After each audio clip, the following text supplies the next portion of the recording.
കള്ളക്കടത്ത് സ്വർണം പിടികൂടിയ പോലീസുകാർക്ക് കസ്റ്റംസ് അയച്ച നോട്ടീസ് സ്റ്റേ ചെയ്ത് ഹൈക്കോടതി. പോലീസിന് അധികാരമില്ലെന്ന് ചൂണ്ടിക്കാണിച്ചായിരുന്നു കസ്റ്റംസിന്റെ നോട്ടീസ്. കരിപ്പൂർ വിമാനത്താവളത്തിൽ നിന്ന് സ്വർണം പിടികൂടിയ പോലീസുകാർക്കായിരുന്നു നോട്ടീസ് നൽകിയത്. വിവരങ്ങളുമായി ഷബ്ന ചേരുന്നു. ഷബ്ന, വിശദാംശങ്ങൾ പറയൂ. ശ്യാമിലി, കരിപ്പൂരിൽ സ്വർണം പിടികൂടുന്ന പോലീസ് ഉദ്യോഗസ്ഥർക്കെതിരെ കസ്റ്റംസ് നോട്ടീസ് അയച്ചിരുന്നു. ഈ നോട്ടീസാണ് ഇപ്പോൾ ജസ്റ്റിസ് സിയാദ് റഹ്മാൻ സ്റ്റേ ചെയ്തിട്ടുള്ളത്. കാരണം കസ്റ്റംസിൻ്റെ നോട്ടീസിൽ പറഞ്ഞിരുന്നത് പോലീസിന് ഇത്തരത്തിൽ നോട്ടീസ് അയക്കാൻ അല്ലെങ്കിൽ സ്വർണം പിടികൂടാൻ അധികാരമില്ല എന്നതായിരുന്നു. കാരണം കസ്റ്റംസ് ആക്ട് അനുസരിച്ച് കസ്റ്റംസ് ആണ് ഈ വിമാനത്താവളം വഴി എത്തുന്ന സ്വർണം പിടികൂടേണ്ടത് എന്ന വാദം കസ്റ്റംസ് ഉന്നയിച്ചിരുന്നു. ഈ അധികാര തർക്കം കുറേ നാളുകളായി കേരളത്തിൽ നിലനിൽക്കുന്നതാണ്. പോലീസാണോ കസ്റ്റംസ് ആണോ ഇത്തരത്തിൽ സ്വർണം പിടികൂടേണ്ടത്?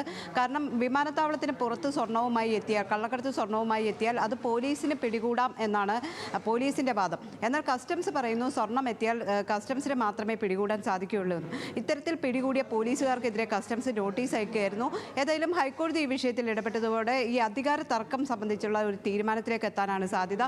കാരണം ഈ വിമാനത്താവളം വഴി കസ്റ്റംസിൻ്റെ ഒത്താശയോടുകൂടി സ്വർണം പുറത്തു വരുന്നു എന്ന വിവാദമായ പരാമർശങ്ങൾ നേരത്തെ തന്നെ കരിപ്പൂർ അടക്കമുള്ള വിമാനത്താവളത്തിൽ ഉണ്ടാകുകയും ആ രീതിയിലുള്ള വലിയ വിവാദങ്ങളിലേക്ക് കേരളം പോവുകയൊക്കെ ചെയ്തതാണ്. അതിനുശേഷമാണ് ഈ പോലീസിന്റെ നടപടിക്കെതിരെ കസ്റ്റംസ് നോട്ടീസ് അയക്കുന്നത്.